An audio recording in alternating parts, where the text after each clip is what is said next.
కథల సమయంకు స్వాగతం. నేను మీ రమ్య. హలో అండి. ఈరోజు మనం విజయానంద్ దెందులూరి గారు రాసిన ఆనంద్ కథలు అనే కథల సంపుటి నుండి మాస్క్ దిద్దిన కాపురం అనే కథ విందాం. అమ్మా, టిఫిన్ బాక్స్ రెడీయా? టైం అయింది, బ్యాంకుకి వెళ్ళాలి అన్నాడు సుబ్బారావు బూట్లు లేసి ముడి వేసుకుంటూ. ఆ వచ్చా, ఇదిగో అంటూ లోపల నుంచి వచ్చి, ఏరా సుబ్బు, ఇంకా ఎన్నాళ్ళు నేను ఇలా నీకు లంచ్ బాక్స్ అందించాలి? కోడల్ని ఎప్పుడు తీసుకొస్తావురా అని అడిగింది కామాక్షమ్మ టిఫిన్ బాక్స్ పెట్టిన సంచి చేతికి అందిస్తూ. అలాగే లేవే, చూస్తున్నాను కదా, టైం రావాలిగా దేనికైనా. సరే, నేను వెళ్ళొస్తానమ్మా అన్నాడు. ఎప్పుడు ఏదో చెప్పి దాటేస్తావు. మీ నాన్నగారే ఉంటే నాకు ఈ బాధ ఉండేది కాదు, అన్నీ ఆయనే చూసుకునేవారు. ఆ దేవుడు నన్ను చిన్న చూపు చూశాడు అంది పైట కొంగుతో కళ్ళొత్తుకుంటూ తన బాధను దిగమింగుతూ.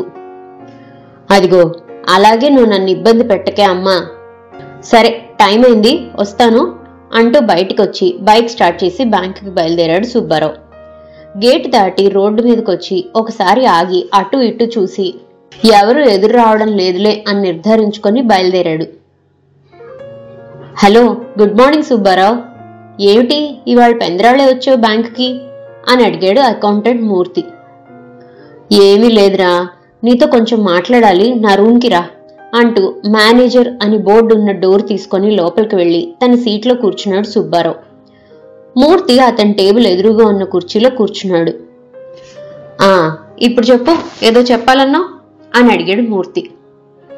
ఏం లేదురా, నీకు తెలుసు కదా నా సంగతి. అమ్మ నా పెళ్లి కోసం తొందర పెడుతుంది, ఇంకా కోడల్ని ఎప్పుడు తీసుకొస్తావు అని అడుగుతుంది అన్నాడు దీనంగా.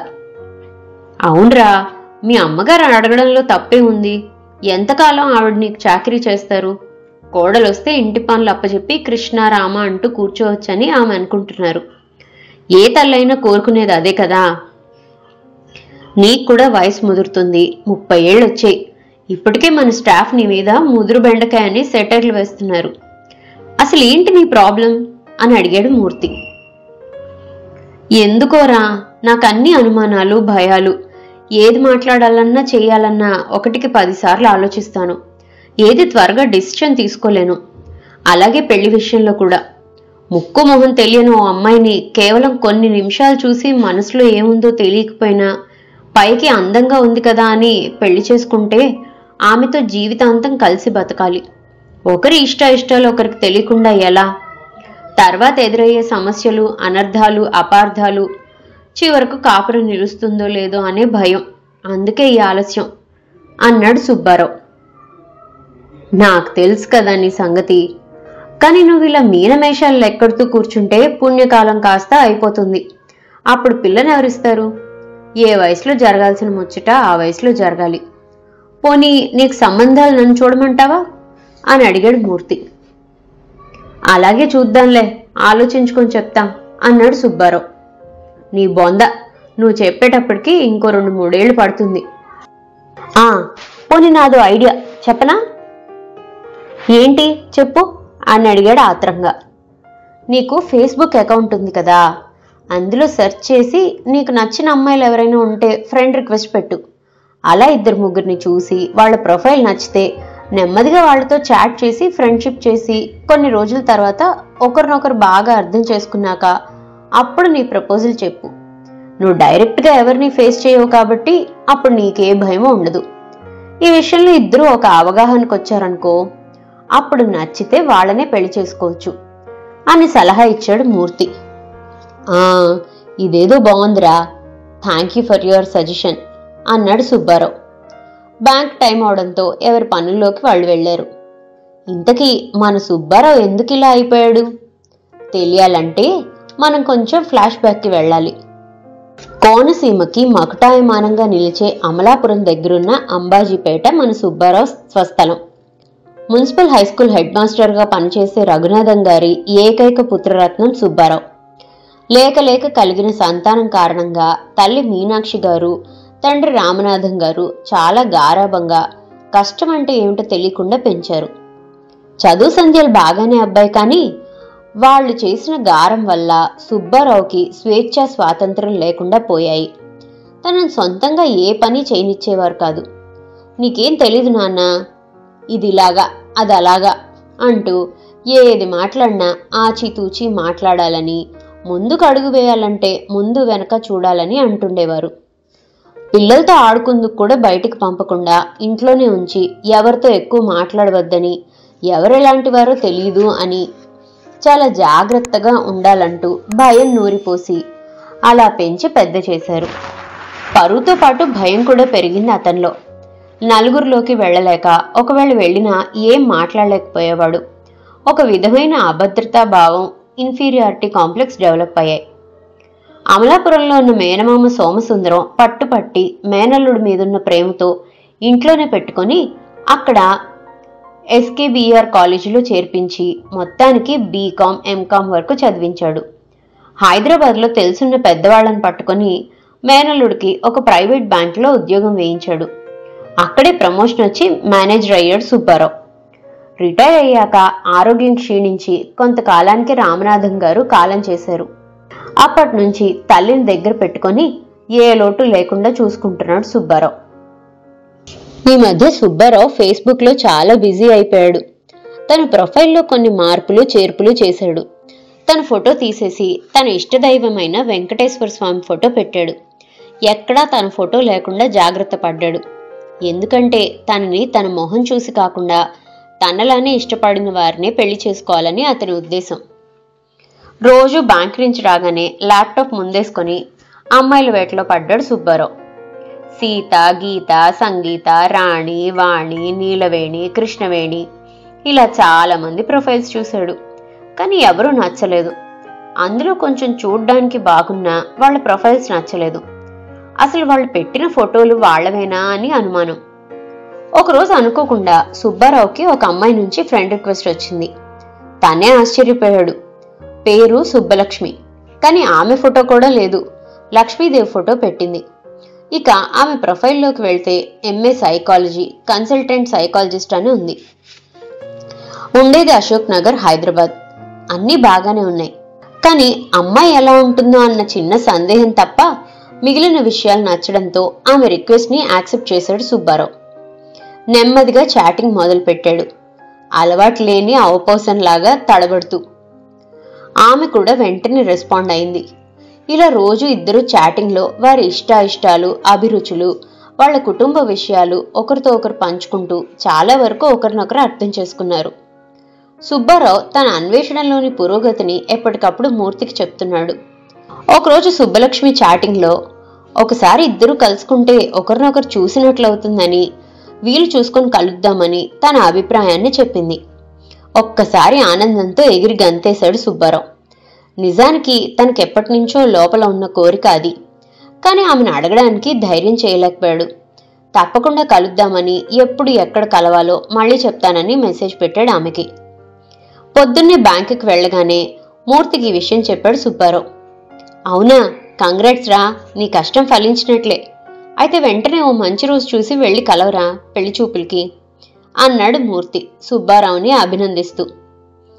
నిజమే, కానీ ఎందుకో భయంగా ఉందిరా అన్నాడు సుబ్బారావు తన సహజ ధోరణిలో. అబ్బా, ఇదేరా నీతో వచ్చిన చిక్కు. ఇంతకాలం ఆమెతో మాట్లాడావు కదా, అదే చాట్ చేసావు కదా, ఇంకెందుకు భయం అన్నాడు మూర్తి. అరే, ఓ ఫ్రెండ్గా నాకు హెల్ప్ చేయాలరా నువ్వు. ఏంటి, నేను నీతో రావాలా అని అడిగాడు మూర్తి. కాదురా, నువ్వే వెళ్ళి కలవరా అన్నాడు సుబ్బారావు. ఏమిట్రా, నీకేమైనా మతిపోయిందా? నేనెలా వెళ్తాను? ఆమె నీ గురించి అడిగితే ఏం చెప్పాలి? పైగా నాకు పెళ్ళైంది, 2 పిల్లలు కూడాను. ఎవరైనా నన్ను ఆ అమ్మాయితో చూస్తే నా పనేంగానో అన్నాడు మూర్తి. కాదు, నేను చెప్పేది విను ముందు. నువ్వే సుబ్బారావులో వెళ్ళి కలవాలి అన్నాడు. అదెలా? నీకేమైనా మతిపోయిందా? నన్ను చూసి నువ్వని ఎలా అనుకుంటుంది అని అడిగాడు మూర్తి. మరేం పర్వాలేదు, ఎందుకంటే నేను ఎలా ఉంటానో ఆమెకు తెలీదు. అదేంటి, నీ ఫోటో చూడలేదా? లేదు, అందులో నా ఫోటోలన్నీ తీసేశాను, అంచేత ఏం కాదు. నేను కూడా ఆమెను చూడలేదు అన్నాడు సుబ్బారావు. ఇదెక్కడి గోలరా, ఒకరినొకరు చూసుకోకుండానే ఇంత దూరం వచ్చారా? ఆశ్చర్యంగా అడిగాడు మూర్తి. అవునరా, మేము ఒకళ్ళనొకళ్ళని చూసుకోకపోయినా మా అభిరుచులు మనస్తత్వాలు చాలా వరకు కలిసాయి.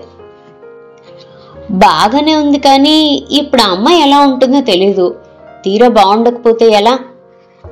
మనసులు కలిశాక ఎలా ఉంటే ఏమిట్రా? అయినా ఇంకా పెళ్లికి ప్రపోజ్ చేయలేదు. అసలు నీ ఉద్దేశం అర్థం కావడం లేదు అన్నాడు మూర్తి. ఏమీ లేదురా, తనకి నేనేనని నీ ఫోటో పంపుతాను నిన్ను గుర్తుపట్టడానికి. మీరు కలిసినప్పుడు నేను దూరం నుంచి గమనిస్తాను, ఆమెను చూసినట్లవుతుంది. తర్వాత మీరేం మాట్లాడుకున్నారో చెప్పు, నేను మళ్ళీ రాత్రి చాట్ చేసినప్పుడు ఆ విషయాలు ప్రస్తావిస్తాను, ఆమెకు అనుమానం రాకుండా. ఇలా 1-2 సిట్టింగ్స్ అయ్యాక మనకి కొంత క్లారిటీ వస్తుంది. అప్పుడు అన్ని విధాలా ఆమె సరిపోతుంది అనుకుంటే అప్పుడు నిజం చెప్పి నేను ముందుకొస్తాను, నువ్వు నిష్క్రమించవచ్చు. తర్వాత నేను సరైన సమయం చూసి పెళ్లి ప్రపోజ్ చేస్తాను. ఎలా ఉంది అన్నాడు సుబ్బారావు తన పథకం గురించి చెప్తూ. ఏడ్చినట్లుంది, మొత్తానికే మోసం వస్తుంది. ఇంత నాటకం ఆడాక ఏ అమ్మాయి అయినా ఒప్పుకుంటుందా? పెళ్లికి ముందే ఇలా చేసావంటే పెళ్ళయ్యాక ఇంకేన్ని చేస్తావో అని అనుమానం రాదా? తన సందేహాన్ని వెలిబుచ్చాడు మూర్తి. ఏమీ కాదు, ఎందుకంటే మనం ఆమెని ఏమీ మోసం చేయడం లేదు కదా, ఒకరినొకరు అర్థం చేసుకుందుకు ఇలా ఏర్పాటు చేశాను అంతే అన్నాడు సుబ్బారావు.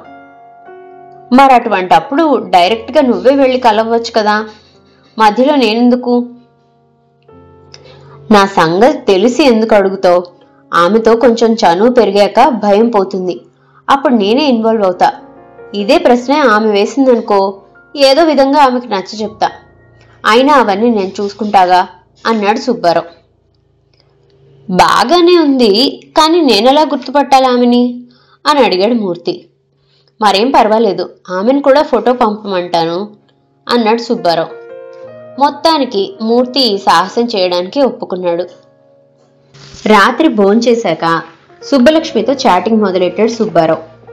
మూర్తి ఫోటో పంపుతూ వచ్చే ఆదివారం ఉదయం 10 గంటలకు హిమాయత్ నగర్లోని మినర్వా కాఫీ షాప్కి రమ్మని, తను వస్తానని మెసేజ్ పెట్టాడు.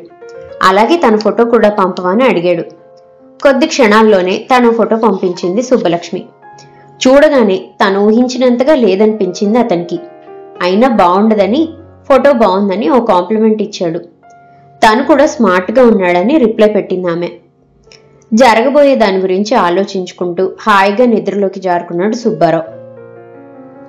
ఏరా అబ్బాయి, ఈ మధ్య రోజు రాత్రిళ్ళు బాగా పొద్దుపోయే వరకు పడుకోవడం లేదు, ఎందుకు అని అడిగింది పొద్దున్నే కొడుకుకి కాఫీ ఇస్తూ. ఏం లేదే, కొంచెం బ్యాంక్ పని ఎక్కువగా ఉంది అంతే అన్నాడు సర్ది చెప్తూ.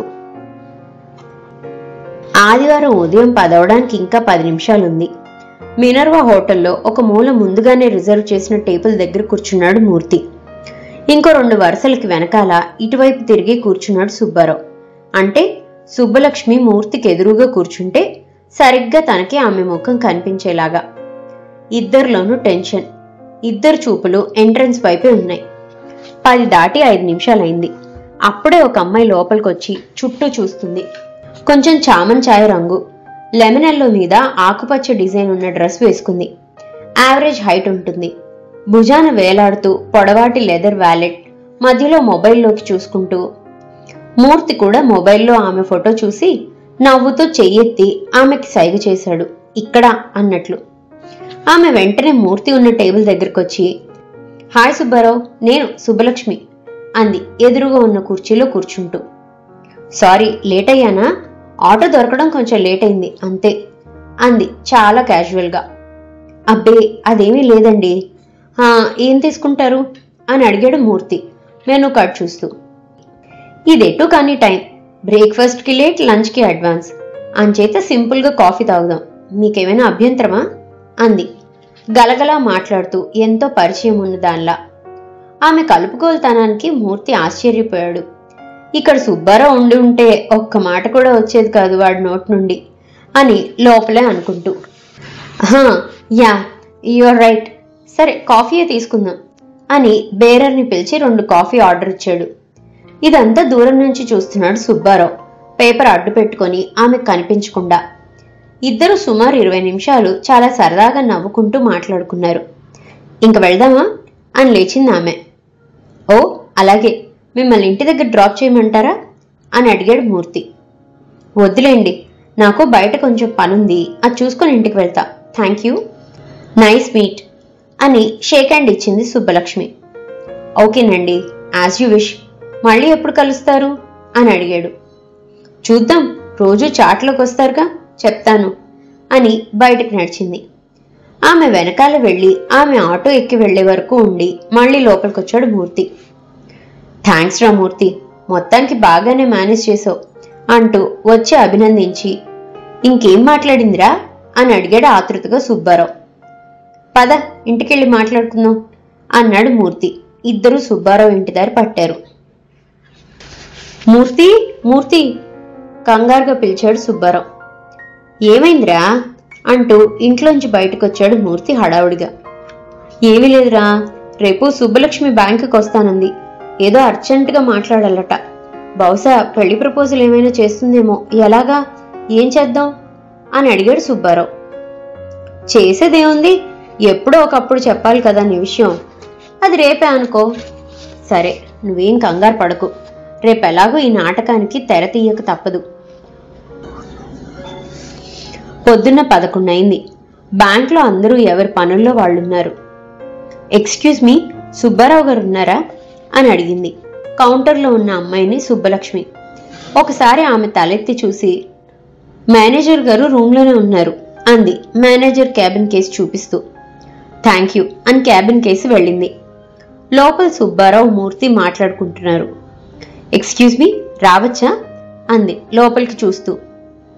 హా రండి రండి, మీకోసమే ఎదురు చూస్తున్నాం అన్నాడు మూర్తి ఆమెకి కుర్చీ చూపించి కూర్చోమని. చెప్పండి, ఏదో అర్జెంటుగా మాట్లాడాలన్నారు, ఏ విషయం అని అడిగాడు మూర్తి. యాక్చువల్లీ నేను విషయం చెప్దామని వచ్చాను, కానీ ఇక్కడ అంటూ సుబ్బారావు కేసి చూసింది కొంచెం ఇబ్బందిగా. నిజానికి నేనే మీకో విషయం చెప్పాలి ముందు అన్నాడు మూర్తి ఆమెకు అవకాశం ఇవ్వకుండా. సుబ్బారావుకి టెన్షన్గా ఉంది. ఎలా బయటపడాలా అని ఆలోచిస్తున్నాడు.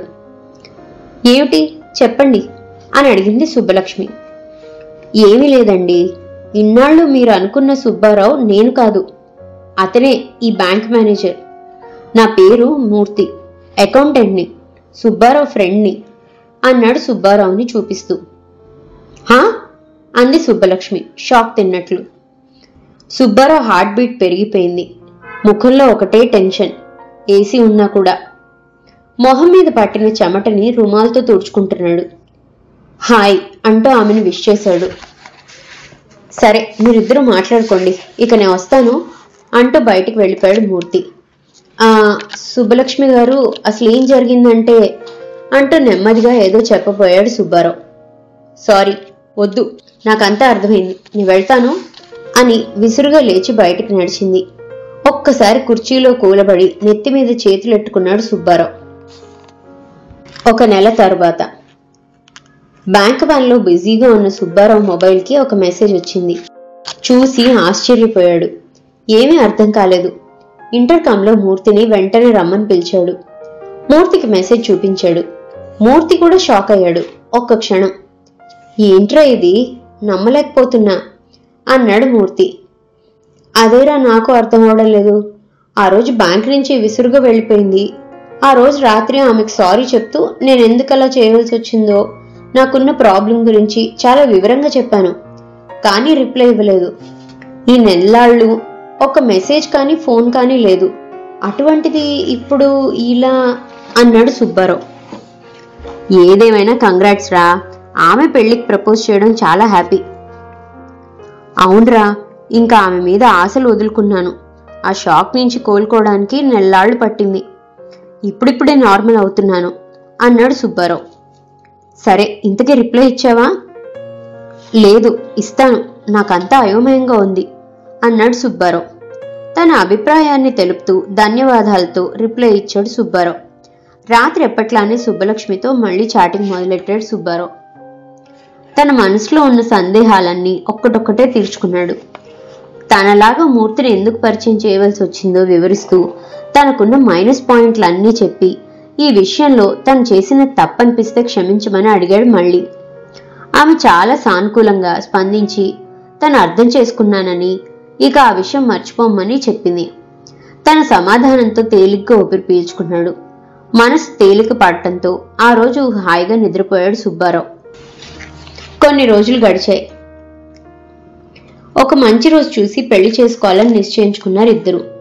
ఇంతలో కరోనా మహమ్మారి రావడంతో అంతా లాక్డౌన్ ప్రకటించింది ప్రభుత్వం. ఎక్కడ వాళ్ళు అక్కడే ఇంట్లోనే ఉండిపోయారు. అయితే బ్యాంకింగ్ సంస్థలకు మినహాయింపు ఉండడంతో సుబ్బారావు రోజు బ్యాంకుకి వెళ్ళొస్తున్నాడు. ఒకరోజు మళ్ళీ సుబ్బలక్ష్మి నుంచి ఇంకో ఆశ్చర్యకరమైన వార్త వచ్చింది.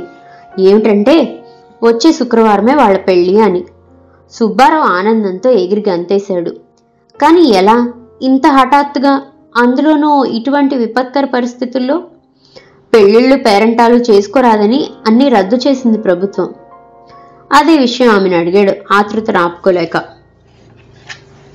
దానికి ఆమె ఏమీ కంగారు పడనవసరం లేదని, పెళ్లి చేసుకుందుకు కలెక్టర్ గారికి అర్జీ పెట్టానని, దానికి కలెక్టర్ గారు కొన్ని షరతులతో అనుమతినిచ్చారని చెప్పింది. అయితే ఆ షరతులు ఈ విధంగా ఉన్నాయి. పెళ్లి అమ్మాయి వాళ్ళింట్లోనే చేయాలి. పెళ్లికి అమ్మాయి అబ్బాయి కుటుంబ సభ్యులు మాత్రమే ఉండాలి. బంధువులను స్నేహితులను పిలవకూడదు. అంతా కలిసి 10 మందికి మించకూడదు. బాజా భజంత్రీలు కేటరింగ్లు నిషేధం. పురోహితులు ఒక్కరే రావాలి. పెళ్లి కొడుకు పెళ్లి కూతురుతో సహా అందరూ మాస్కులు తప్పనిసరిగా ధరించాలి. వ్యక్తిగత దూరం పాటించాలి. ఇవి ఇందులోని అంశాలు. పెద్దగా ఆర్భాటం ఉండదు కాబట్టి ఏర్పాట్లు చేసుకోవడానికి ఎక్కువ సమయం అవసరం ఉండదని, అందుకే ఈ వైశాఖ మాసంలోనే ముహూర్తం పెట్టించానని, శుక్రవారం రాత్రి 8ంటికి ముహూర్తం అని, సాయంత్రం 6ంటికి వాళ్ళ ఇంటికి వస్తే సరిపోతుందని చెప్పింది. సాయంత్రం 6 గంటలకి సుబ్బలక్ష్మి ఇంటి ముందు మూర్తి కారాగింది. సుబ్బారావు, కామాక్షమ్మ గారు, మూర్తి, అతని భార్య, పిల్లలు కారులోంచి దిగారు. వాళ్ళని చూసిన సుబ్బలక్ష్మి తల్లిదండ్రులు ఎదురెళ్లి వాళ్ళని సాదరంగా ఆహ్వానించి లోపలికి తీసుకొచ్చారు. అందరికీ మాస్కులు ఇచ్చారు కట్టుకోమని. అది ఇండిపెండెంట్ ఇల్లు అవడంతో ఇంటి చుట్టూ ఉన్న ఆవరణలో చక్కని పూల మొక్కలు అవి ఉన్నాయి. లోపలికి వెళ్ళగానే మధ్యలో పెద్ద హాల్కి ఇరువైపులా గదులు. ఇల్లు విశాలంగా అందంగా అలంకరించబడి ఉంది. హాల్లోనే పెళ్లిపీటలు వేశారు. బ్రహ్మగారు అప్పటికే వచ్చి పెళ్లికి కావలసిన సామాన్లను ఒక పద్ధతిగా సర్దుకుంటున్నారు. ఆయన కూడా మాస్క్ కట్టుకున్నారు. అయ్యా, పెళ్లి కుమారుణ్ణి రమ్మనమనండి అన్నారు బ్రహ్మగారు. మంత్రాలు చదువుతూ పెళ్లి తంతు మొదలెట్టారు. మూర్తి మొబైల్లో డోలు సన్నాయి వాయిద్యం పెట్టాడు శుభసూచకంగా. సుబ్బారావు పట్టుపంచ కండువాతో వచ్చి పీటల మీద కూర్చున్నాడు. కొంతసేపటికి పెళ్లి కుమార్తెను తీసుకొచ్చి ఎదురుగా కూర్చోపెట్టి తెర అడ్డుగా పెట్టారు. సుబ్బలక్ష్మి పెళ్లి కూతురు వేషంలో ఎలా ఉంటుందో చూడాలి అని ఆతృతతో కొంచెం తలపైకి ఎత్తి చూశాడు సుబ్బారావు. ఆమె తలదించుకొని కూర్చుంది. పైగా మాస్క్ ఒకటి అడ్డు, ముఖం కనిపించకుండా. మొత్తానికి ఇరువురు పెద్దల సమక్షంలో చాలా నిరాడంబరంగా జరిగింది సుబ్బారావు సుబ్బలక్ష్మిల వివాహం. రాత్రి 10 అయింది. అమ్మాయి వాళ్ళ ఇంట్లోనే శోభనానికి ఏర్పాట్లు చేశారు. గదిలో మంచం మీద కూర్చున్నాడు సుబ్బారావు. కొంతసేపటికి తలుపు తెరుచుకొని పాల గ్లాసుతో లోపలికొచ్చింది సుబ్బలక్ష్మి, తల నిండా మల్లెపూలతో. అలా ఆమెను ఎప్పుడు చూస్తానా అనుకుంటున్న సుబ్బారావు నవ్వుతూ, అదేంటి, ఇక్కడ కూడా మాస్క్ వేసుకోవాలని చెప్పారా మీ కలెక్టర్ గారు అన్నాడు. ఆమె కూడా వచ్చి మంచంపై కూర్చుంది అతనికి కొంచెం దూరంగా. ఇలా పెళ్లి కూతురుగా నిన్ను చూడాలని ఎప్పటినుంచో అనుకుంటున్నాను. ఏది, కాస్త ముసుగు తీసి దర్శనం ఇస్తారా దేవి గారు అని అడిగాడు సుబ్బారావు. అలాగే, కానీ నన్ను చూసి తట్టుకోగలరా స్వామి? అయితే చూడండి అని మాస్క్ తీసి అతని వంక చూసింది సుబ్బలక్ష్మి నవ్వుతూ. ఆమె ముఖం చూసిన సుబ్బారావు ఉలిక్కిపడి ఒక్కసారిగా మంచం మించి లేచి నించున్నాడు షాక్ కొట్టిన వాళ్ళ. ఎవరు మీరు? సుబ్బలక్ష్మి ఎక్కడా? నేను పెళ్లి చేసుకున్నది ఆమెను కాదా? ఏమిటి మోసం అని అడిగాడు సుబ్బారావు. ఆశ్చర్యం, ఆందోళన, ఆతృత అన్నీ మేళవించాయి అతని స్వరంలో. హహహహ, అయ్యో సుబ్బారావు గారు, ఎందుకంత కంగారు పడతారు? నేను మీ సుబ్బలక్ష్మిని అంది నవ్వుతూ. అదేంటి, నేను మిమ్మల్ని ఎప్పుడూ చూడలేదు. సుబ్బలక్ష్మి ఎలా ఉంటుందో నాకు తెలుసు అన్నాడు. అబ్బా, నేను చెప్పేది వినండి.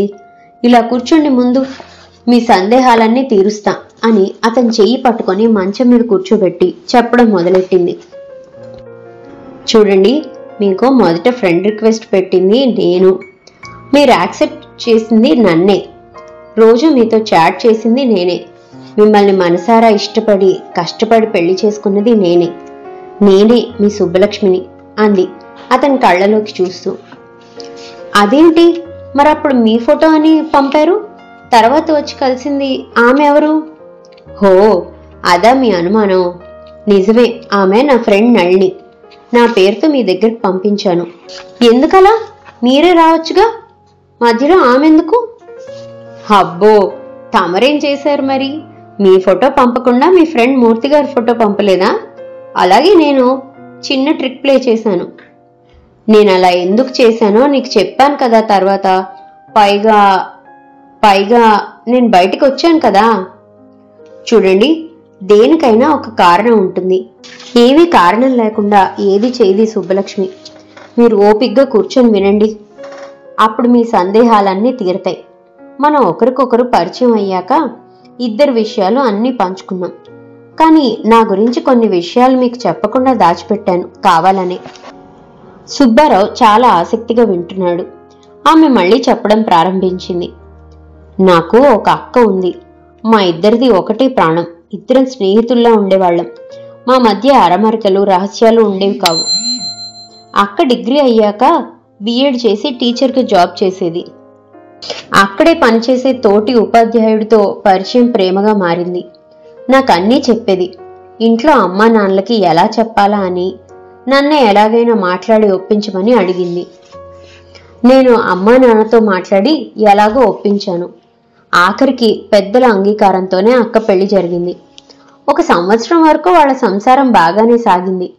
తర్వాత అసలు కథ మొదలైంది. ఎంతో మంచివాడనుకున్న మా బావ ఒట్టి దుర్మార్గుడు. వాడికి లేని దురలవాట్లంటూ లేదు. రోజు తాగొచ్చి ఏదో సాకు చెప్పి అక్క నానా తిట్లు తిడుతూ కొట్టేవాడు. పెద్ద అనుమాన పక్షి. నానా చిత్రహింసలు పెట్టేవాడు. ఇన్ని జరుగుతున్నా అక్క మాకేమీ చెప్పలేదు. అంత నరకం అనుభవిస్తూ అన్ని దిగమింగుతూ రోజులు గడుపుతూ వచ్చింది. ఆఖరికి ఉద్యోగం కూడా మాన్పించేశాడు. ఒకరోజు నేను అక్కను చూద్దామని ఇంటికి వెళ్ళాను. అది నన్ను చూసి దుఃఖం ఆపుకోలేక బోరున ఏడ్చింది. నన్ను పట్టుకొని జరిగిందంతా చెప్పింది. నేను కోపంతో, పద మన ఇంటికి వెళ్దాం, బావ మీద కేసు పెడతాను, చచ్చినట్లు కాళ్ళబేరానికి వస్తాడు అని చెప్పాను. అక్క ఏడుస్తూ అమ్మ నాన్నలకు తెలిస్తే తట్టుకోలేరని, పైగా తను ప్రేమించి పెళ్లి చేసుకున్నందుకు అనుభవించవలసిందే అంటూ రావడానికి ఒప్పుకోలేదు. పైగా అమ్మా నాన్నలకు చెప్పొద్దని నా దగ్గర మాట తీసుకుంది. చేసేది లేక నేను ఇంటికి వచ్చేశాను. 2 రోజులకి పిడుగులాంటి వార్త. అక్క ఆత్మహత్య చేసుకుంది. తన భర్త పెట్టే హింసలు భరించలేకనే అంటూ ఉత్తరం రాసిపెట్టింది. అలా మా అక్క జీవితం అర్ధాంతంగా ముగిసింది. వాడు ప్రస్తుతం జైల్లో ఉన్నాడు. ఆమె కళ్ళ వెంట నీళ్లు ఒత్తుకుంటూ భావోద్వేగానికి లోనైంది. ఒక్క క్షణం నిట్టూర్చి మళ్లీ చెప్పడం మొదలెట్టింది. సుబ్బారావు ఆమె కళ్ళల్లోకి చూస్తూ వింటున్నాడు. ఆ షాక్ నుంచి కోలుకుందుకు మాకు చాలా సమయం పట్టింది. నాకు మగవాళ్ల మీద అసహ్యం కలిగింది. చస్తే ఈ జన్మలో పెళ్లి చేసుకోకూడదని నిశ్చయించుకున్నాను. చదువుల మీద దృష్టి పెట్టి నాకు ఇష్టమైన సబ్జెక్ట్ సైకాలజీలో పీజీ చేశాను. తర్వాత బెంగళూరులోని National Institute of Mental Health and Neuro సైన్సెస్లో సైకాలజిస్ట్గా ట్రైనింగ్ అయి ఇక్కడికి వచ్చాను. అప్పటికే నాకు 25 ఏళ్లు దాటాయి. ఇంట్లో అమ్మా నాన్న ధైర్యం చేసి నా పెళ్లి ప్రస్తావన తెచ్చారు. నేను అంతకుముందే నా నిర్ణయం చెప్పడం వలన ఇన్నాళ్ళు నన్ను అడిగే సాహసం చేయలేదు. వాళ్ళు పెద్దవాళ్ళు అయ్యామని, కొడుకైనా కూతురైనా మిగిలింది నేను ఒక్కదాన్నినే కాబట్టి నేను పెళ్లి చేసుకుని పిల్లా పాపలతో వాళ్ల ముందు ఉండాలని, అదే వారికి మిగిలిన ఒక్క కోరిక అని బ్రతిమలాడారు. చాలా రోజులు ఆలోచించి కూతురుగా వాళ్ల కోరిక తీర్చడం నా ధర్మంగా భావించి వాళ్ళకి నా అభిప్రాయం చెప్పాను.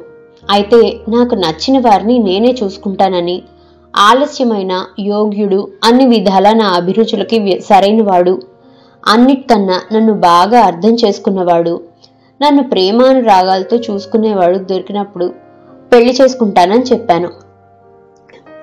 అప్పటి నుంచి నా అన్వేషణ మొదలుపెట్టాను. దానికి ఫేస్బుక్ని వేదికగా ఎంచుకున్నాను. సుమారు ఒక 10 మందిని సంప్రదించాను. కానీ ఒక్కళ్ళలో కూడా నాకు కావలసిన వ్యక్తి కనిపించలేదు. చాటింగ్లో వాళ్ళు వాడిన భాష, వాళ్ళు అడిగిన ప్రశ్నలు నాకు ఏవగింపు పుట్టించాయి. అటువంటి వారిని బ్లాక్ చేశాను. అదే సమయంలో మీ ప్రొఫైల్ చూశాను. అన్నీ బాగానే ఉన్నాయనిపించింది. అయినా మీ గురించి పూర్తి వివరాలు తెలుసుకుందుకు బ్యాక్గ్రౌండ్ ఎంక్వైరీ చేద్దామనిపించింది. మీరు పెట్టిన అడ్రస్ ఆధారంగా ఒకరోజు మీ ఇంటికి వెళ్ళాను. అక్కడ ఏమైనా ఇళ్ళు అద్దెకు దొరుకుతాయా అనే వంకతో మీ అమ్మగారిని కలిశాను. అలాంటివేమీ లేవన్నారు ఆవిడ. నేను కొంచెం మంచినీళ్ళు ఇస్తారా అమ్మా అని అడిగాను. మీ అమ్మగారు, అయ్యో దానికేనా, రామ్మ లోపలికి, ఎండను పడొచ్చు అని లోపలికి రమ్మని సోఫాలో కూర్చోపెట్టి ఫ్రిడ్జ్లో బాటిల్ తీసి చల్లటి మంచినీళ్లు గ్లాసులో పోసి ఇచ్చారు. నేను నెమ్మదిగా మాట కలిపి మీ కుటుంబ వివరాలు అడిగాను. ఆవిడన్నీ పూసగుచ్చినట్లు చెప్పి మీ గురించి, మీకు పెళ్లి చేయాలన్న ఆమె కోరిక గురించి చెప్పారు. మీ గురించి చాలా మంచి ఫీడ్బ్యాక్ ఇచ్చారు. అఫ్కోర్స్ ఏ తల్లైనా వాళ్ళ అబ్బాయి గురించి బాగానే చెప్తారు. అది ఎంతవరకు నిజమో తెలుసుకోవాలిగా. అప్పుడే మీ ఫోటో కూడా చూపించారు. ఈ సుబ్బారావు గారి ఫోటోని అప్పుడే నేను చూశాను అంది నవ్వుతూ. ఇంత జరిగిందా? అమ్మ ఎప్పుడూ నాకు చెప్పలేదే అన్నాడు ఆశ్చర్యంగా. అదే మరి, నేనే మీకేమీ చెప్పొద్దని మీ అమ్మగారికి చెప్పాను. అప్పటికి ఇంకా నేను ఎందుకు వచ్చానో కూడా మీ అమ్మగారికి చెప్పలేదు. ఎందుకంటే నా ఎంక్వైరీ పూర్తయ్యే వరకు నేను బయటపడదలుచుకోలేదు. అమ్మగారికి థ్యాంక్స్ చెప్పి వెళ్ళిపోయాను. ఆ రోజు రాత్రి మీకు ఫ్రెండ్ రిక్వెస్ట్ పెట్టాను. అక్కడి నుంచి నా ప్రయాణం మొదలైంది. చాటింగ్లో మీరు చెప్పేవన్నీ మీ అమ్మగారు చెప్పిన వాటితో కంపేర్ చేశాను. ఎక్కడా నాకు తేడా కనిపించలేదు. దాన్ని బట్టి మీ సిన్సియారిటీ తెలిసింది. మీ పేరెంట్స్ విషయంలో మీకు వారిపై ఉన్న భక్తి, గౌరవం, బాధ్యత బట్టి మీరు ఒక మంచి కొడుకుగా కనిపించారు. వృత్తిపరంగా మీ బాధ్యతలు నిర్వర్తిస్తున్న మీకు మీ వృత్తి పట్ల ఉన్న కమిట్మెంట్ కనిపించింది. నాతో చాటింగ్ చేసేటప్పుడు ఒక పరిచయం లేని స్త్రీతో ఎలా మాట్లాడాలో మీ భాషలోని, భావనలోని హుందాతనం కనిపించింది. దాన్ని బట్టి మీరు ఆడవాళ్ళని ఎలా గౌరవిస్తారో వారి పట్ల మీకున్న నిబద్ధత, పరిమితులు కనిపించాయి. చదువుతో పాటు సంస్కారం కూడా మీకు పెట్టని ఆభరణమైంది. ఇన్ని మంచి లక్షణాలున్న మీకు కొన్ని భయాలు, మీ మీద మీకు ఆత్మవిశ్వాసం లేకపోవడం, ఇన్ఫీరియారిటీ కాంప్లెక్స్ ఒక విధమైన మానసిక రుగ్మతే అయినా అంత భయంకరమైనది కాదు. ఈ విధమైన సోషల్ ఫోబియా ఈ రోజుల్లో చాలా మందికి ఉంది. దాన్ని సరైన కౌన్సిలింగ్తో సరిచేయవచ్చు. ఆ విషయం నేను చూసుకుంటాను. సో నా రీసెర్చ్ ఫలితంగా మీ గురించి ఇన్ని విషయాలు తెలుసుకున్నాను. అది సరే గాని మరి మీ ఫ్రెండ్ నళిని ఎందుకు పెట్టారు మధ్యలో? నేను ఇద్దరం కలుద్దామని చెప్పినప్పుడు మీరు గుర్తించడానికి మీ ఫోటో కాకుండా మీ ఫ్రెండ్ మూర్తి గారి ఫోటో పంపారు. అది మీది కాదని తెలుసు, ఎందుకంటే అంతకుముందే నేను మీ ఇంట్లో మీ ఫోటో చూశాను కదా. అయితే ఇలా ఎందుకు చేశారా అని ఆలోచించి నేను కూడా మా ఫ్రెండ్ నళిని ఫోటో పెట్టాను. ఒక రకంగా అది కూడా నేను మీకు పెట్టిన పరీక్షే. నేనే డైరెక్ట్గా ఎదురైతే నన్ను చూసిన మీరు ఎలాగైనా నన్ను దక్కించుకోవడానికి ఏమైనా ట్రిక్స్ ప్లే చేయవచ్చు. నళిని చూడగానే ఆనకపోవచ్చు. అంచేత మీ రియాక్షన్ ఎలా ఉంటుందో తెలుసుకుందుకు అలా చేశాను. మీరు నా గురించి గొప్పగా ఊహించుకొని ఉండొచ్చు. ఆమె రూపాన్ని చూసిన మీరు ఏ కారణం చేతైనా వెనకడుగు వేస్తారేమో అనుకున్నా. కానీ మీరు ఎప్పట్లా నాతో స్నేహం కొనసాగించారు. అంటే మీరు మనసులో నాకంటూ ఒక స్థానం ఇచ్చారని అర్థమైంది. బాహ్య సౌందర్యం కన్నా అంతః సౌందర్యానికే విలువిస్తారని అర్థమైంది. ఆ పరీక్షలో కూడా మీరే నెగ్గారు. నళిని చాలా మంచి పిల్ల. ఇద్దరం ఒకేసారి బెంగళూరులో ట్రైనింగ్ అయ్యాం. ఆమె పైకి ఎలా ఉన్నా మంచి మాటకారి. ఎంతటి వారినైనా తన మాటలతో గెలుస్తుంది. మానసిక రోగులకు కౌన్సిలింగ్ బాగా చేస్తుంది. అంతా బాగానే ఉంది. కానీ ఆ రోజు ఆమె బ్యాంకుకి ఎందుకు వచ్చింది? ఏ పని మీద పంపారు మీరు? ఆమెను కలిసింది నేను కాదన్న విషయం ఆమెకు తెలిసినప్పుడు నేనే సుబ్బారావుని అని తెలుసుకోగానే కోపంగా లేచి వెళ్ళిపోయింది. కారణం? తన సందేహాన్ని అడిగాడు. నిజానికి ఆ రోజునే పెళ్లి ప్రపోజల్ చెయ్యమని తనను పంపాను. ఇంకా అప్పుడు అసలైన సుబ్బారావు గారు బయటపడతారని. కానీ అంతలోనే సుబ్బారావు గారు బయటపడ్డారు. అటువంటప్పుడు ఆమె ఎలా రియాక్ట్ అవ్వాలో కూడా ఆమెకి ముందే చెప్పి పెట్టాను. అందుకే ఆమె అలా చేసింది. మరి అన్నీ తెలిసి ఆమె వెళ్ళిపోయాక ఒక నెల రోజుల దాకా మళ్ళీ ఎక్కడా కనిపించలేదు. నేను మెసేజ్ చేసిన రిప్లై ఇవ్వలేదు. సడన్గా ఒకేసారి పెళ్లి ప్రపోజల్తో రావడం, ఇవన్నీ ఏమీ అర్థం కాలేదు అని అడిగాడు సుబ్బారావు. దానికి ఆమె గట్టిగా నవ్వి, చాలా థ్రిల్ ఫీల్ అయి ఉంటారు కదా. నెల్లాళ్ళు నేను కావాలనే గ్యాప్ ఇచ్చాను. అది నేను మీకు పెట్టిన ఆఖరి పరీక్ష. ఎందుకంటే మీరు నేననుకునే నళిని అలా వెళ్ళిపోవడం వల్ల చాలా బాధపడి ఉంటారు. పైగా మళ్ళీ నేను మీకు మెసేజ్ కూడా పెట్టలేదు. అటువంటి పరిస్థితుల్లో మీరు నా మీద కోపంతో వేరే అమ్మాయిని ఎవరినైనా ప్రపోజ్ చేస్తారా లేక నా కోసమే ఎదురు చూస్తారా అని తెలుసుకుందుకే ఇలా చేశాను. కానీ మీరు నా కోసమే ఎదురు చూస్తున్నారని, పెళ్ళంటూ చేసుకుంటే నన్నే చేసుకుంటానన్నారని తెలిసింది. అందుకే నేనే పెళ్ళికి ప్రపోజ్ చేశాను అంది. నేను వేరే వాళ్ళని చూడడం లేదని ఎలా తెలుసు మీకు? అదే మరి నా నెట్వర్క్. నేను మీ అమ్మగారితోనూ మీ ఫ్రెండ్ మూర్తి గారితోనూ రెగ్యులర్గా టచ్లో ఉన్నాను. ఒకరోజు నేను మీ బ్యాంకుకి వచ్చి మూర్తి గారిని కలిశాను. అప్పుడే ఆయనకి చాలా విషయాలు చెప్పాను. ఈ నెల రోజులు మిమ్మల్ని అబ్జర్వ్ చేయమని, ఈ విషయం మీకు చెప్పొద్దని చెప్పాను. అందుకే ఆయన మధ్యలో 2-3 సార్లు ఆ పిల్లని మర్చిపోమ్మని ఇంకో అమ్మాయిని చూడమని చెప్పడం, దానికి మీ అభిప్రాయం చెప్పడం, ఇవన్నీ నాకు తెలుసు. మీతో చాటింగ్ చేయలేదు, కానీ ఈ నెలలో 3 సార్లు మీ బ్యాంకుకి వచ్చాను మిమ్మల్ని చూడ్డానికి. నేనని మీకు తెలియదు కదా, అందుకే నన్ను గుర్తుపట్టలేదు మీరు. పాపం, అప్పుడు మిమ్మల్ని చూసి నాకు చాలా జాలేసింది అంది అతని గడ్డం పట్టుకొని. అమ్మ దొంగ, నాకు తెలియకుండా నా వెనకాల ఇంత తతంగం నడిపారన్నమాట సుబ్బలక్ష్మి గారు. గారు కాదు, సుబ్బలక్ష్మి. నేను ఇప్పటి నుంచి మీ భార్యని, మీరు నా భర్త. మొత్తానికి చివరిదాకా నాతో దోబూచులాడి ఆఖరికి ఈ మాస్క్ తీసి నా కాపురాన్ని నిలబెట్టారు. సారీ, నిలబెట్టావు అన్నాడు సుబ్బారావు సుబ్బలక్ష్మిని దగ్గరకు తీసుకుంటూ. ఇదండి మాస్క్ దిద్దిన కాపురం కథ. మరో మంచి కథతో మళ్ళీ కలుసుకుందాం. అంతవరకు సెలవు. ఈ కథ కనుక మీకు నచ్చినట్లయితే లైక్ చేయండి, షేర్ చేయండి. అండ్ మరిన్ని ఇంట్రెస్టింగ్ కథల కోసం ప్లీజ్ సబ్స్క్రైబ్ టు మీ కథల సమయం. Thank you.